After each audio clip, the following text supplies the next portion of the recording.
Good evening, everybody. Welcome to BarrelUp Podcast. This is your host, John Carlos, and thank you again for tuning into this episode. I got my co-host, BarrelUp Guru, and my other co-host, Brando, and we are back for another episode today. I hope you guys are staying safe. I hope everything is well, and that you guys are ready, as we are, for the start of this season, 2020, finally here. It's going to be a good one, a safe one, and we have a lot of exciting news to give to you guys today, and for the first time, we are doing something new. We're adding a new segment to the show, which is titled Player Comparisons. We're not going to tell you just yet who we will be comparing today, but you're going to see from now on what we're all about. Guys, how you feeling? We have, 8 days left to the start of the season. Talk to me about these pre-game jitters. Talk to me about what's going on in the summer edition of spring training. Let's go, baby. For Mets fans, Jacob deGrom is good. Thank you, God. Yeah, he came out of start yesterday, back tightness, but MRI came back negative. There's nothing. He's day to day. Mets Yankees are playing Saturday and Sunday. Mets and Yankees are playing Saturday and Sunday. Okay. As long as I think other teams too, wherever's close, they gotta travel and play, and just get ready for the season starting Thursday. Starting Thursday the 23rd, if I'm not mistaken, we will have the start of the season. And, there is a lot of players that have opted out of the season, meaning that are not going to play. And those players are the following. David Price. We have Nick Markakis from the Atlanta Braves. Buster Posey.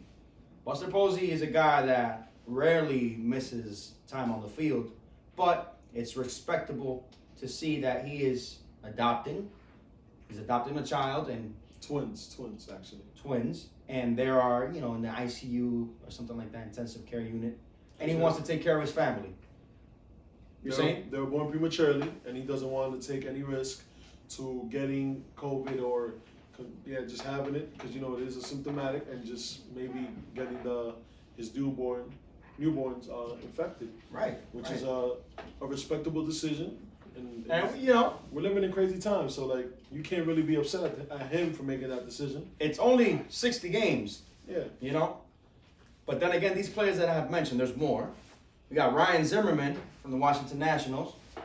Jordan Hicks, a youngster, throwing 100 miles per hour for St. Louis. Closer too. But he has some conditions, and I think he was battling injury last year, so he's you can take time to rehab. Okay. Like you said, it is 60 games, so we don't.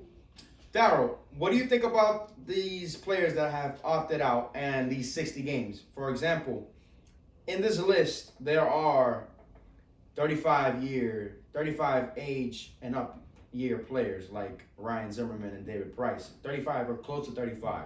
Even though it's 60 games, it's a season they're nullifying from their career. How can this affect them down the line?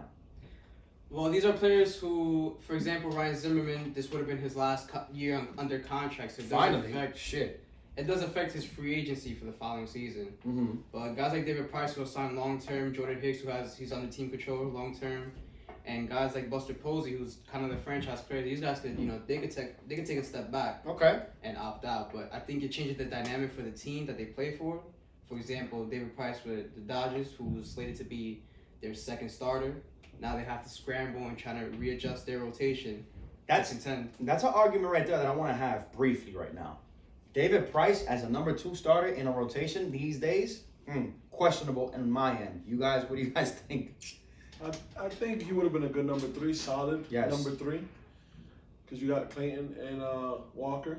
Mm-hmm. So he's a solid number 3, veteran leadership, knows how to pitch his guys. He's been around, but we'll see what happens. The Dodgers, they got to give him some good arms in the minor leagues. Maybe some guys would get an opportunity now that he opted out that we didn't think would play this year. Okay. Fair. What do you think? I agree. He is a solid 2-3 guy. They do have a couple arms in minor league. They got Dustin May coming up. They got Julio Urias, who could be probably one of the. Is he in the starting rotation nowadays, or he's like coming off the bullpen, or he's still like Urias? Urias. Urias was coming out the bullpen. With the previous He's still young. He's still young, but very right now young. he's looking at a rotation spot. Definitely. Okay. Nice. So, from my perspective, 8 days away from starting the 2020 season finally. Yeah. I have a question for you guys, and I'm going to answer it as well. What's the outlook for these teams for the season? From what I've been seeing in this summer training, spring training, whatever you want to call it, it is Summer camp. That's what you want to hear. I've been seeing that the bats in each team are more alive than what the pitchers' effectiveness have been displaying. Meaning that you've been seeing a lot of loud home runs. That the batters have the advantage. For once. And we talked about it in our previous episodes that we said that I said the pitchers are going to have the advantage because the hitters aren't used to hitting, haven't been hitting live hitting. Right. And we've seen it's complete opposite. There's hitters that are hitting. Cespedes looks healthy. I'm excited for him. Maybe this is a breakout year. Maybe this is a year where he cements himself as one of the superstars that he was going to be, but because of injury. The DH rule is going to help him a lot. That too. He's been looking good. Acuna, everybody that you know has the power. They've been raking. They've been raking. What do you think, Darryl, about the uprise in hitting that we have seen being displayed by major league hitters right now? You seen even in Miami, the catcher's view, the outfielder, Morrison. Yeah. That guy hit a bomb that I was like, God damn. Talk to me about that. What do you think, man? Well, obviously, we can tell who's been working harder during this quarantine is obviously the hitters. They've been stepping it up in the cages and stuff.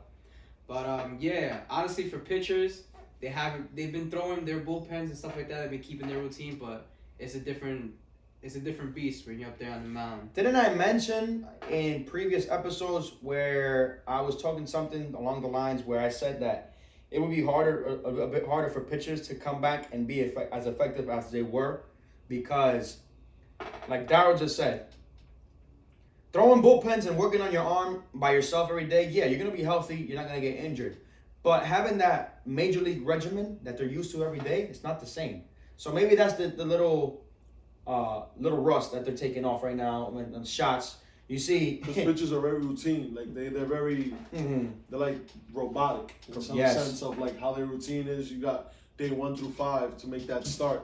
So now that they have to come back, it's pretty much like they're pitching raw. It's not a routine. It's just like there's nothing. They're not back into their ways yet. But like you're saying, they probably all knocking off that rust. And about a week ago, we seen Garrett Cole being taken deep by Andujar.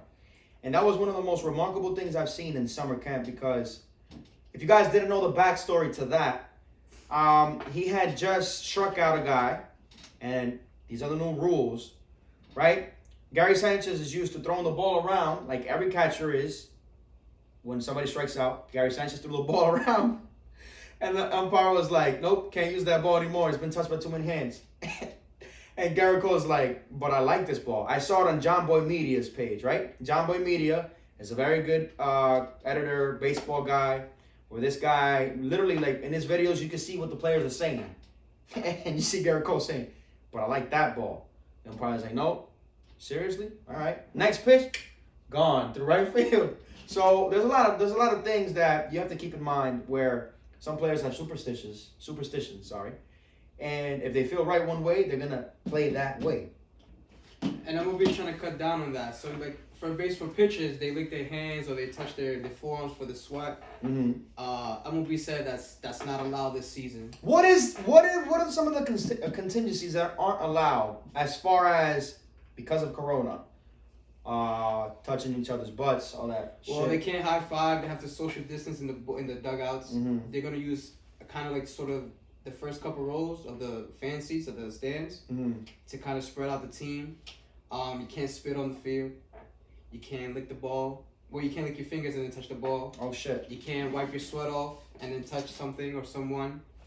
But they have implemented that pitchers cannot take a wet rag out to the field and keep it behind the mound. So if they need that grip.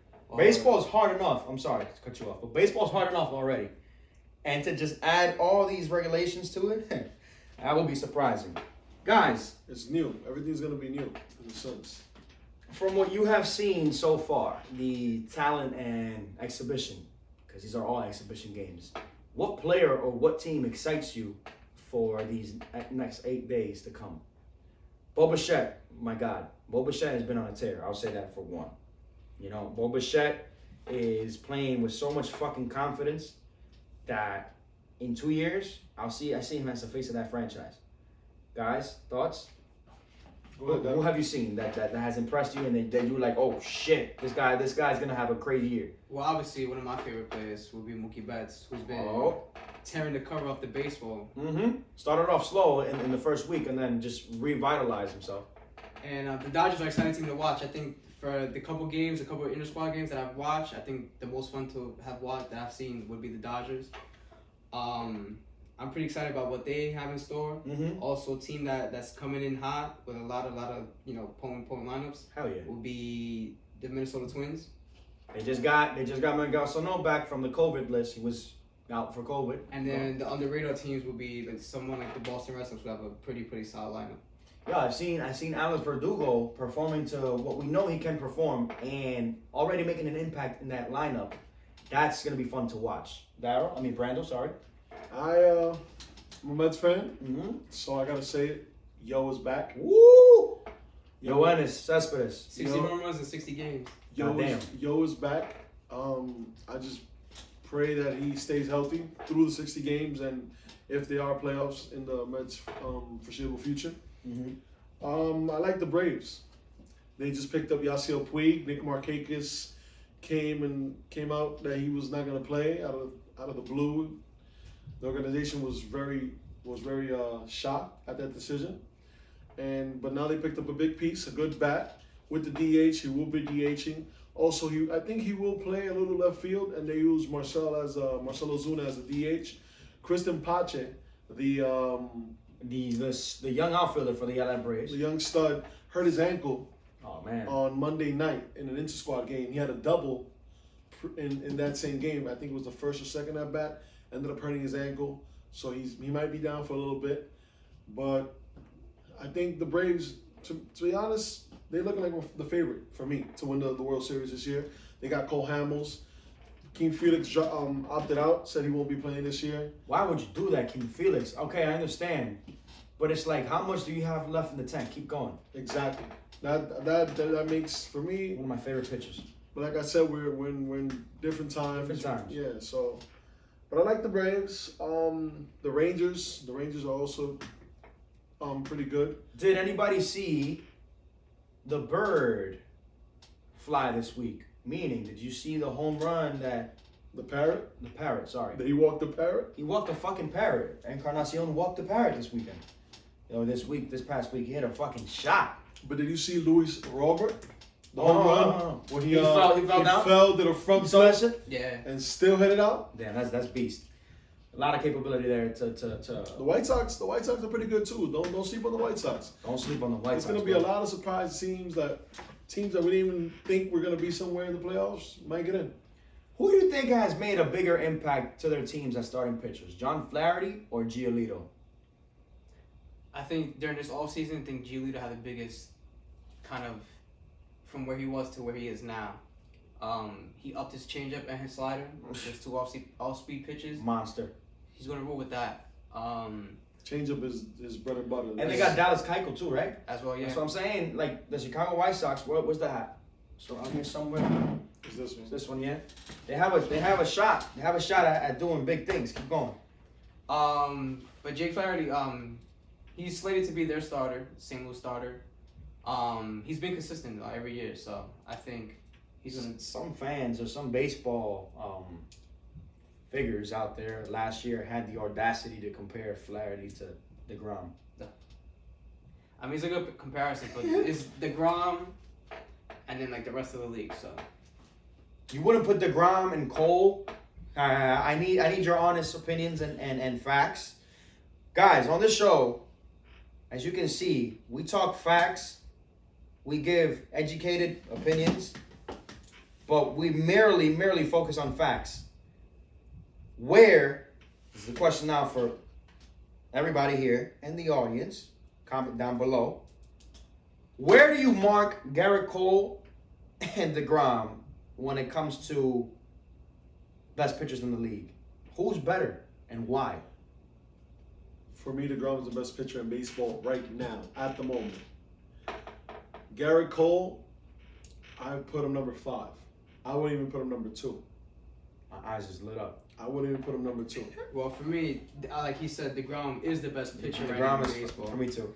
Garrett Cole, ever since his trade to Houston, obviously that revitalized his career because he was looking sad in Pittsburgh. Mm-hmm. But he had a nice season, and then he had a stellar season in 2019. Now, is he able to continue that? We'll have to wait and see. But somebody like DeGrom, who's had stellar seasons these last 3 years, 2-time Cy Young, I mean, can't compare. Interesting fact that I discovered about DeGrom's trajectory with the Mets. When he came in, he was topping out at 93, 94. You know, he had a slider that was 86, 87. 6 years later, he's topping out at 98, 99. He has a slider breaking in at 92. So he's like wine. As he ages, as wine ages, you get better. That is like on the caliber of pitchers with the name like Nolan Ryan, Justin Verlander type of caliber players, DeGrom, you know.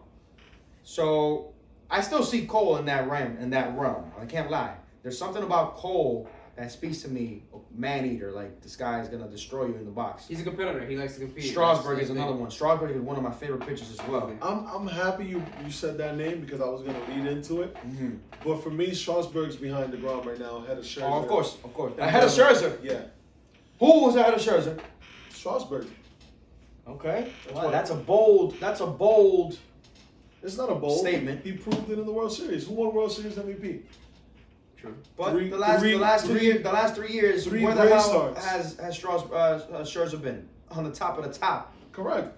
Because you have to have your ace, but as your number 2 could be your ace as well. That's Of course. That's great. That's lethal. And the Nationals have that. And the thing is that with Strasburg, he's not front street. He doesn't like to be talked about. He just likes to go out there every 5th day, give you 6+ innings, and go on about his business, which is what he does. I just dropped my pen. Drops mic. Best rotation in the majors. Go.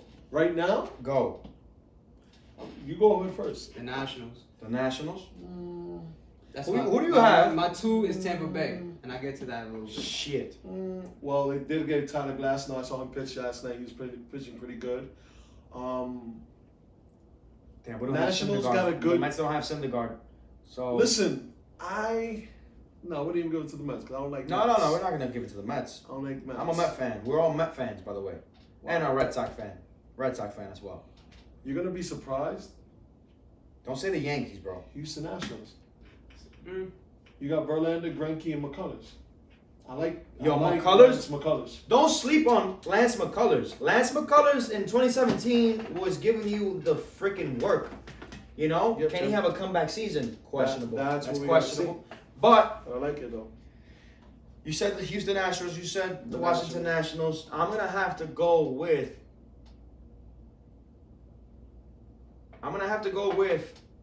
The Washington Nationals. I just don't see anybody competing with those 3 right there. You got Scherzer. You like the you got Dodgers? The Dodgers, Bueller, and Kershaw, Bueller, and nah, man, Washington got it. Corbin, Washington got 3 number 1s. 3 number 1s back to back to back. Corbin's a good solid number 2. I wouldn't have him as an ace on my team. I mean, he's an ace on a lot of other teams. So what? The Kansas City Royals? I mean, No offense to Patrick Corbin. Watch I'm this. saying- Watch this. Now that we're talking about that and where pitchers should be and all that stuff, how the fuck are you going to put Sonny Gray on top of Luis Castillo in the Cincinnati Reds as your number 1 starter starting the season? Sonny Gray, I love you as a pitcher. You're right. not a number 1, bro. Luis Castillo has put in work. That's a fact that I just saw the other day. Sonny Gray's a solid 3. Solid 3. I wish the Mets took him Solid for who? For fucking Mats. Get rid of Mats. Give me Sonny Gray. I think he'll be a great fit. Anyway, The Mets got a good starting rotation, But it's not great anymore. but they don't be no. It's not great, but it's good. We got DeGrom. Then you got Marcus Stroman, who's a dog. He's number 2? Yeah, he's a number 2 starter. He's a Really? dog. Interesting. He said, as you've seen in his interview, he said he's ready. He's ready to shut some people up. I like him. This is a contract year, so you know he's gonna do whatever he got to do to get paid. What do we have as number 3? Steven Matz. As our number 4, we got Rick Porcello. I would put Zimmerman in there. Who Rick Porcello? No, listen. Rick Porcello's a Cy Young in 2018. Not saying he's not. I'm not gonna take Rick Porcello then we out. got- I would just And add then Zimmerman. we got the forgotten one, Waka. Michael Walker. Waka. Guy came up 2013. Michael Guaca. Was the talk of the town. Yeah, he was nice. Went to the World He Series. is nice, yeah. You know, he got some jitters, didn't do good in the World Series, but I think this is a season where Porcello and the Mets got the rotation where they want to prove something. They want to prove themselves. We've been trying to prove something since 2015. Nah. Yo, Since this 86. Is, Since this 86. is all right. So driving off basketball, driving off baseball. You know how LeBron got the revenge season? Yeah. The Mets. That's gonna be their motto. Revenge season. I love your enthusiasm, and you know us as Mets fans, we've been diehard fans. Not matter what happens, year through year. No, in, but I think year this. year out. Listen, if there's one year that we could win, it would be this year.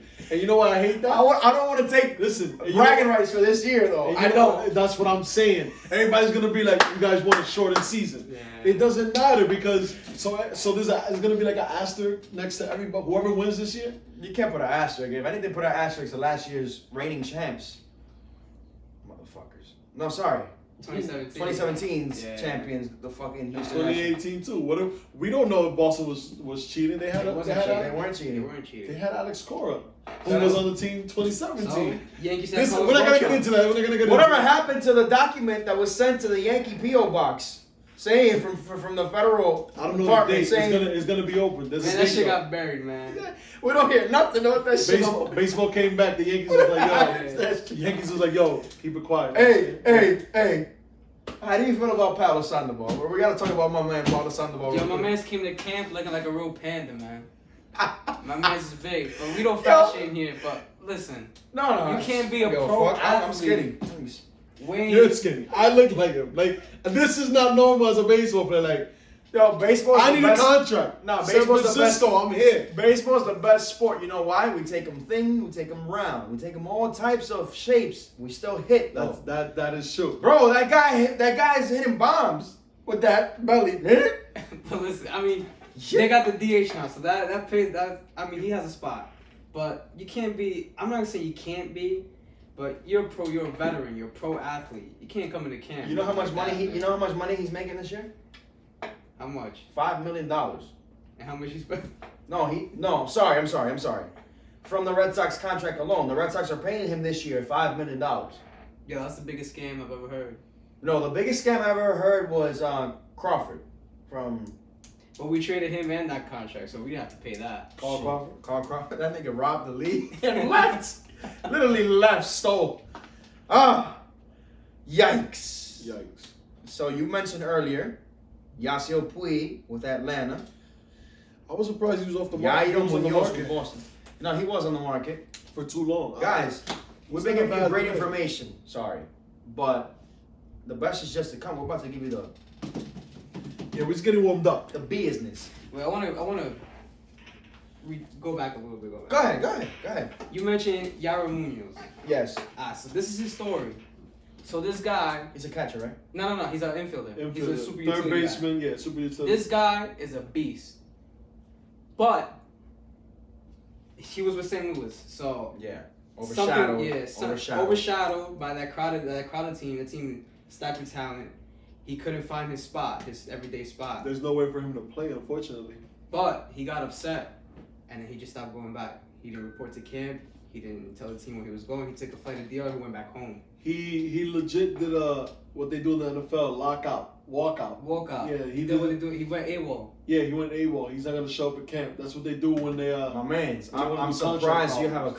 contract now by doing those. But listen, actions. listen. What the fuck you do that in baseball and still get a contract? This is the biggest steal. I believe this is the biggest steal right now. I mean, you got Yasiel Puig, but I think Yari, he could play anywhere. Like, literally, he could pitch if you need him to. So what is Matt Kemp, the biggest L taken by Colorado? I thought Matt Kemp was retired. I mean, man, can't. Sorry, Matt, I love you, but bro, like, really, what are you He gonna? was in the Mets what do you minor have- league system last year. What do for you a have to couple months. prove in Colorado? I mean, he can play. All they have is Ian Desmond and some young outfielders, but DH. Remember, the DH is giving players an opportunity to still keep playing. You got A-Rod training to come back just to take advantage of the DH and the If A-Rod comes back, Manny, That's a joke. You have to come It's back. a joke, guys. A-Rod, stay where you at, bro. Don't go too much into it. A-Rod, It's buy only- the Mets with J-Lo. That's what you should do. It's only 4 more home runs to 700. Shit, wow, dude. Huh. Aroldis Chapman tests positive for COVID. Yes, that was very. AWOL. That was not AWOL. It was just like. No, but you know how? what? For me, it was. I'll tell you how. I've been telling Daryl, like I was telling Daryl for a minute. This guy, you know, we see him in the lockout, whatever, pandemic lockout, where we weren't practicing or anything with the respective teams, nothing, right? You see him practicing every day in Miami or whatever, and then days after they announced that we're gonna have a season, you see him practicing in Van Cortlandt, giving high fives to everybody. Wait, of course. Taking Bing. pictures, What not are the- social, not even wearing a mask. What are the What you odds? doing, bro? That's how you get COVID. That's how you get COVID. That's how you get. But hey, That's politics. That's it. I say I don't know how, because he I follow his social media. Every day he got to the stadium, he was getting tested with the thermometer, and he was getting cleared by the doctors. They asked him, "Do you feel this? Do you feel that?" Maybe He was I don't know- fucking I don't know- lying. Yeah. I don't know if he was answering truthfully, but he was saying no. I don't feel this. I don't feel that, and they will always clear him. So now my question is, he worked out with in Yankee Stadium with some of the players. So my question is, do other players might have it and they don't know? Because COVID, you don't know if you have it or not. The Yankees can't afford another plane going down for COVID. They already got like what, 3 players? down? LeMahieu, Chapman, Mike Schmidt, Mike Schmidt, Jonathan Loaiza, I believe. Loaiza. Yeah, Loaiza. Mike Schmidt was the third baseman for the Phillies. No, Mike Schmidt, Clark Schmidt. There's a Who Schmidt in knows? there. There's a Schmidt in there. All right, guys. You guys ready? ¿Están ready? Pero qué pasa? Okay. Today, we are hoy inauguramos nuestro segmento nuevo, where estaremos haciendo comparaciones de peloteros leyendas que ya jugaron, que están jugando ahora. We're going to make baseball player comparisons. Today, we're going to start with, vamos a comenzar con 2 jugadores demasiado importantes para el juego. Very important to the game. Mike Piazza, catcher for the New York Mets, Los Angeles Dodgers, etc. And nonetheless, 5-time World Series champion, Jorge Posada. Mike Piazza against Jorge Posada. Mike Piazza, 16-year veteran, Hall of Fame inductee, 2016. Against 5-time World Series champion, Jorge Posada, 17-year vet. Hoy estamos hablando sobre el tema de Mike Piazza, 16 años, jugando pelota en la Grande Liga, Hall of Fame, Salón de la Fama, en contra del 5 veces ganador de Serie Mundial, Jorge Posada, 17 años de juego en la Grande Liga, 17 años de veteranía. Okay. Guys, you guys ready? Yeah. Okay. Where do you want me to start? You want me to start with the defensive stats, or do you want me to start with the offensive stats? I'll pick. You guys can pick your poison. I think the biggest thing for a catcher is defense. So The biggest thing for a catcher is defense, says Daryl, right? So we're gonna dive into Numbers don't lie. We're going to dive into the numbers first, and then we're going to dive into our own experiences and what we think. We're just going to be a lot of collaborative expressions because we analyze the game very detailed and with one light. So they're both New York players, right? Both retired with their respective New York teams. Well, Piazza didn't, but that's another. Piazza's retired with who? Oakland A's.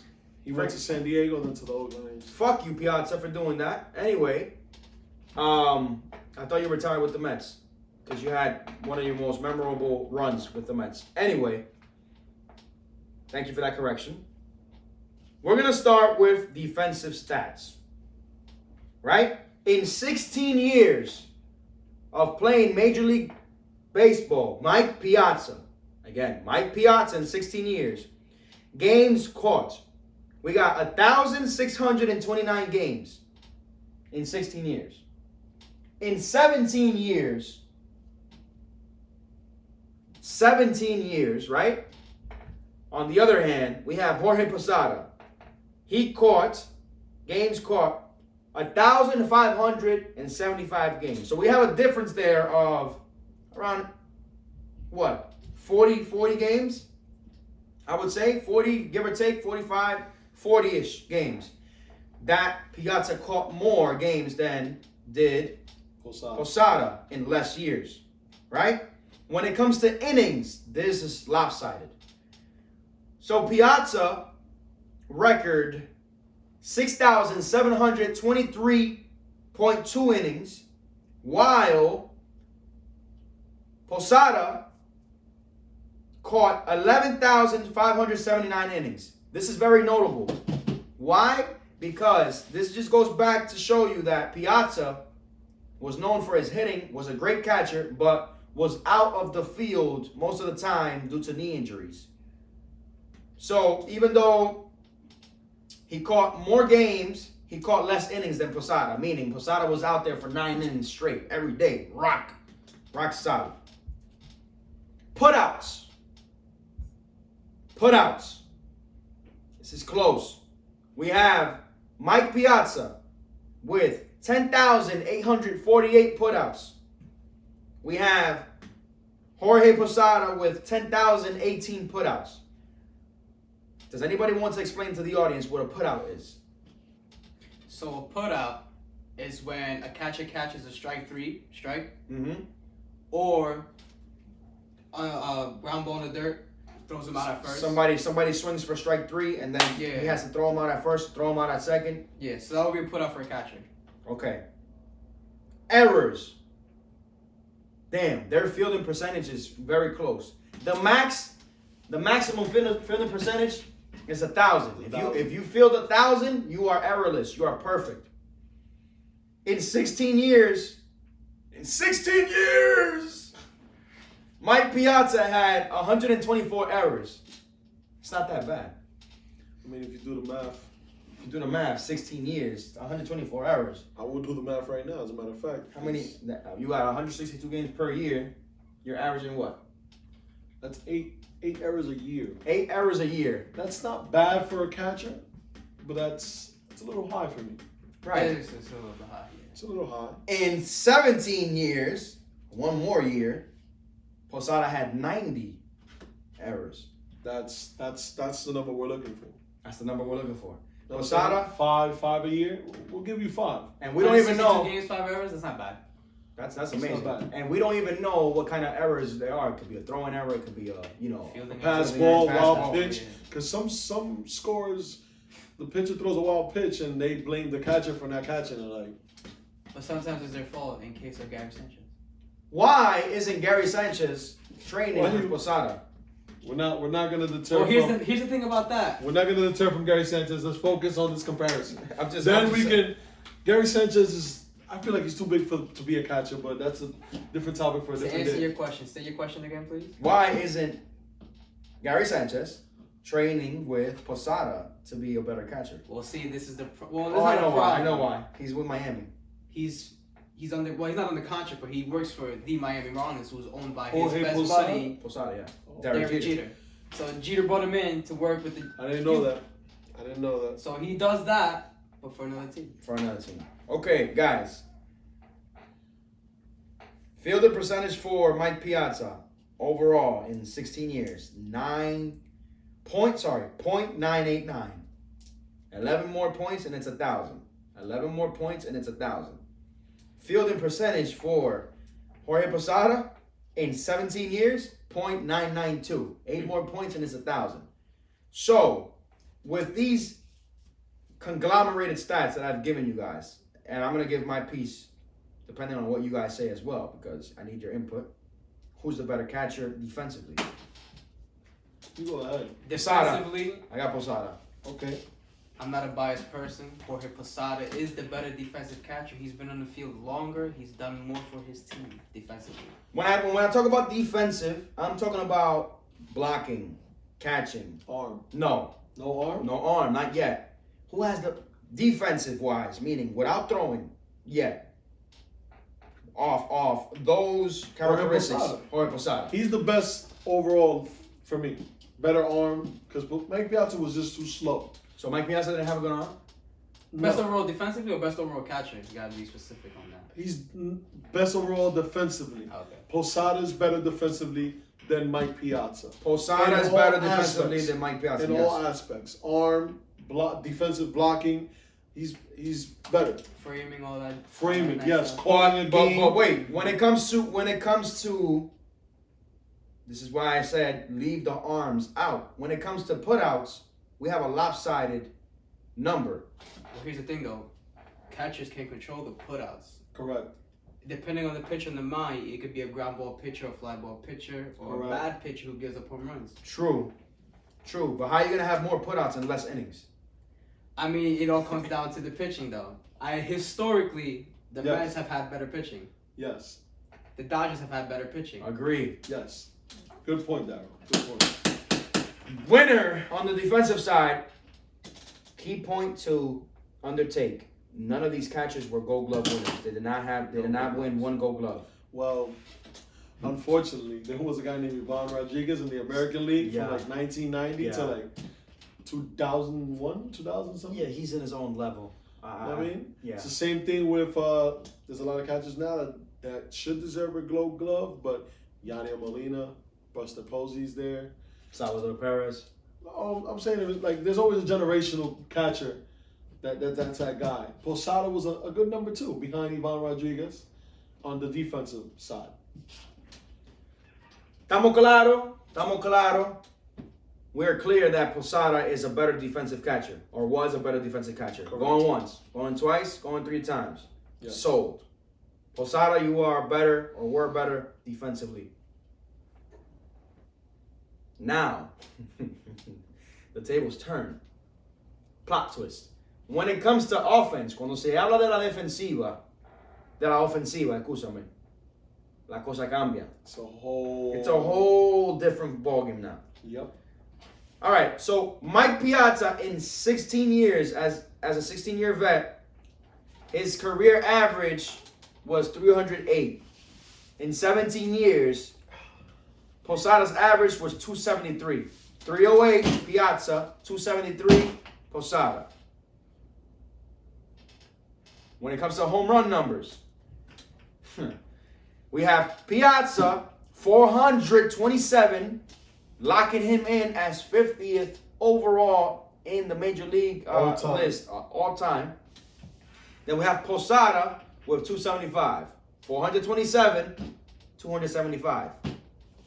Posada had more chances than Piazza, meaning he played more. He played one more year. Yes.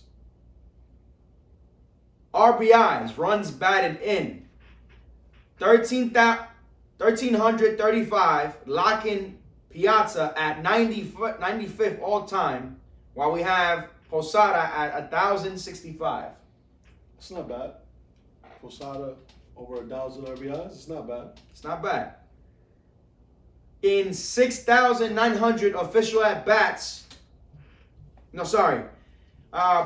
Piazza had 7,775 plate appearances, and official at-bats, 6,911.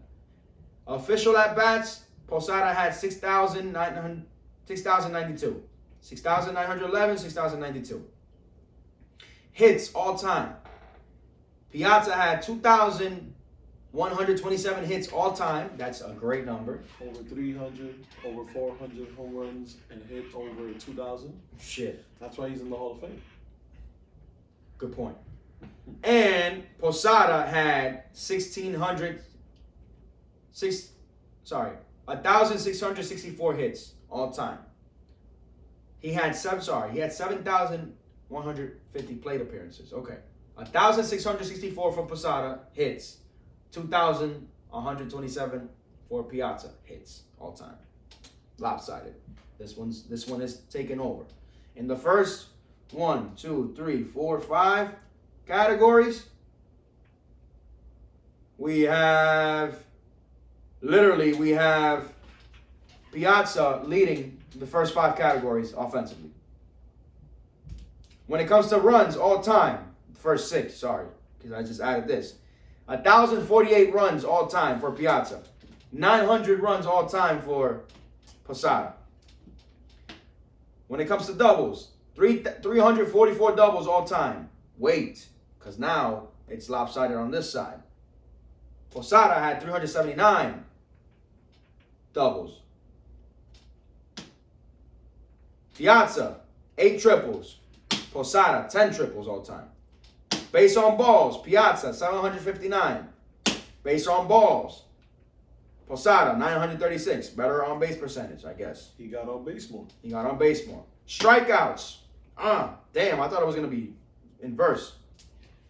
Piazza, 1,113 strikeouts. Strikeouts for Posada, 1,453. 1,453. Struck out more. Posada struck out more.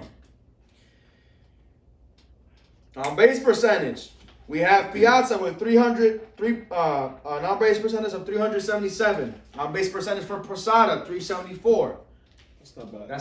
That's crazy. Yeah. That's crazy. So even though Piazza struck out less and had a better on base percentage, you would think it would be inverse because it was a power hitter. Slugging, we have 545 for Piazza, 474 for Posada. 12-time All-Star, Piazza. 12 consecutive seasons. Correct, from 1993 to 2005. 2004, he did not get elected. But those are the 12 years. 5-time All-Star, Posada, 2000 to 2007. He was not an All-Star in 2005, 2006. Talk to me. You have some points to make about the playoffs and about clutch, but I want to hear regular season stats. Who is the better hitter? Based Obviously, off stats, the better hitter is Mike Piazza. Definitely. He is the, not argue, you can't even argue this. He is the greatest hitting catcher to ever play Major League Baseball till today. We don't know if somebody else might come and produce those numbers. Hold up. But he is the greatest hitting catcher. Hold up. To this day. Better than Pudge? Yes.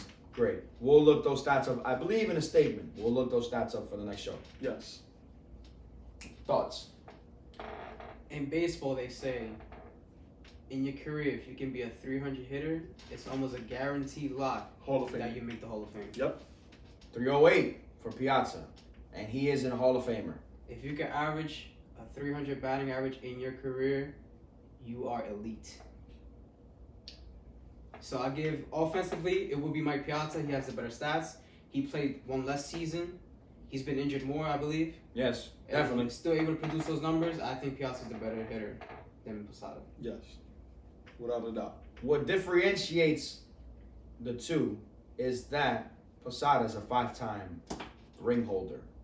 Meaning World 5-time championship. world championship. That was just because he was on a better He team. was on a And better here's team. another thing too.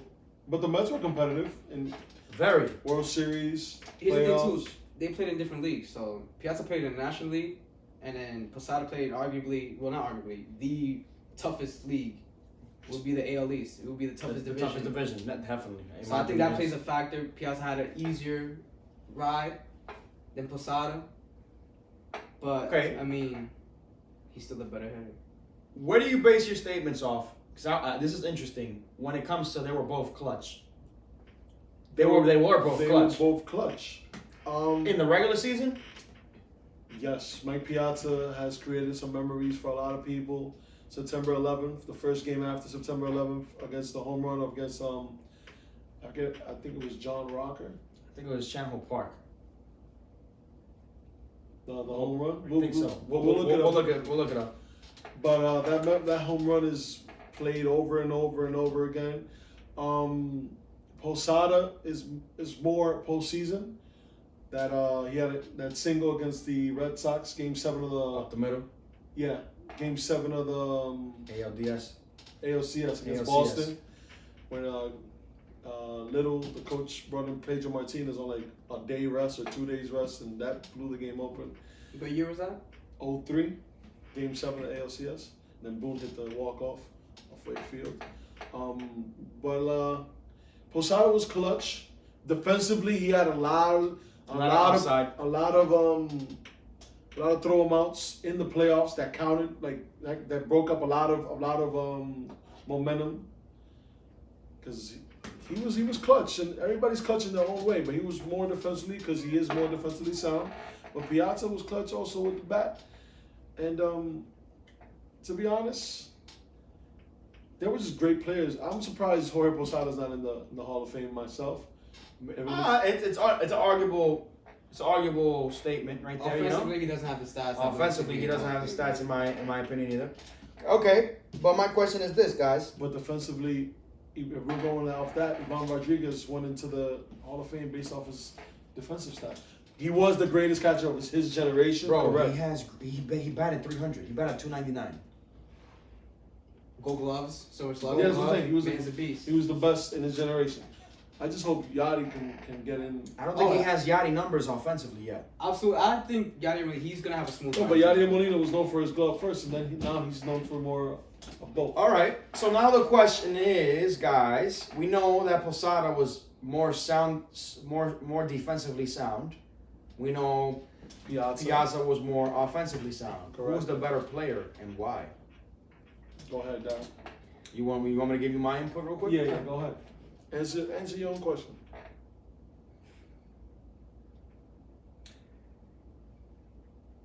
Posada's the better player. Okay. Posada's the better player because he was more reliable, one. Number two, he played on a team that contended to the playoffs every year, and he performed.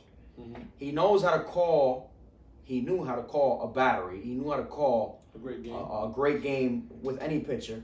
Can handle pressure situation. Correct. And in my opinion, a lot of people's opinion as well can share this with me. The catcher is a vital piece to the team. You know, in the American League at that time, there were great catchers. We had Pudge. We had Jason Varitek. We had Posada. We had the one in Detroit that used to play for Cleveland. Your boy, Venezuelan cat. Victor Martinez. Victor Martinez. You know? Well, he was good, bro. He was good in Cleveland. In that era, that was the real baseball era where you had to produce amongst the wolves, the wolf pack. Everybody was beastie. You know what I'm saying? Not saying that Piazza lacks anything like that, but it's just durability-wise and fundamentally sound. I think Piazza was more raw power, more raw talent. This guy played the game the right way to the end of his career. Posada did. Therefore, in my opinion, Posada was the better player overall. Better hitter? No. Better player when it comes to all tools, even fundamental. That's my take to finish off.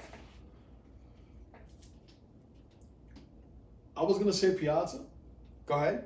But the what you just brought up, that he did play he played in an environment where for me, pressure situation is what makes a ball player great. Pressure makes diamonds. Like, that's why, in a sense, Derek Jeter, and I know it's like a little off, but Derek Jeter is known to this day. It's the November. As one of the clutchest postseason hitters ever. And I think that's what separates Posada. He produced when it mattered. And like I said, I remember a lot of instances where he threw out guys where it was a bottom of the ninth, guy just got on a walk. He gets a second, the time runs on scoring position, and he will get him out. He didn't get out Roberts. Dave Roberts never. You know what I'm saying? That guy was a gazelle. But he always came up. He always came to play, always. So I'm giving it to Posada. It hurts to say it, but I do stick to my statement. Mike Piazza is the greatest hitting catcher of all time. I concur. The guru. Alright, so for me, I hate to say it, but the overall better player is Posada. And here's why. Every time I'm in an argument, I always stick by this one thing. If you can stay on the field, you're 100% better than anybody. If you can play all 162, all 160 or 155, you're the better player. If you can stay on that field and play all those damn games, especially as a catcher. In New York. The toughest position, in my opinion, the toughest position to play. Hell yeah. Every day, day in and day out. Listen. He's the better player. Listen, catching on the... I used to be a catcher when I was young, and I used to have trouble with it. But catching on a professional level, you have to... On the highest level. Exactly. You have to manage both. You have to think about, all right, so I got to get 3 outs. I have to help my pitcher get 3 outs. And then I got to go hit. And this guy's throwing 90 plus with a slider that just dives down. Oh, this guy's throwing a curveball. I'm facing Randy Johnson. But I got to go catch a Roger Clemens, a Mike Mussina, Andy Pettit. You know what I'm saying? That's that. Catchers, if you're a catcher, shout out to you. I love the position, but yo. And for me, the difference between Posada and Piazza is Piazza took advantage of the early 90s where pitching wasn't that elite. It wasn't that elite. Yeah, it wasn't. It wasn't until like 95, 96. That's when teams started building dynasties behind pitching. And there was also just fastball changeup. You could get the pitcher out quicker than nowadays. Because nowadays, there's pitchers that throw 5 pitches perfectly. So bulk of his numbers came from the mid to early 90s. Yeah. For me, Posada is the better player. He played on a better team. He was a driving force. He was part of the core 4, the driving force that helped Yankees win 5 titles in 15 years, 10 years? 15. I mean... And they played in countless World Series, 01 that they didn't win, 03 they didn't win. There is a reason why Piazza is in the Hall of Fame and Posada isn't. And what I'm about to say, I'm gonna say it because I have balls. This goes to show that... I know where you're going, but go. Right. I have to. I have to. I know where you're going, but go. This goes to show, Daryl, listen to this, bro. At the Hall of Fame inductees or judges are a bit biased towards the offensive stats. All the writers. Because it is a bit biased. Baseball writers. A bit biased towards the offensive stats. We concurred that Piazza.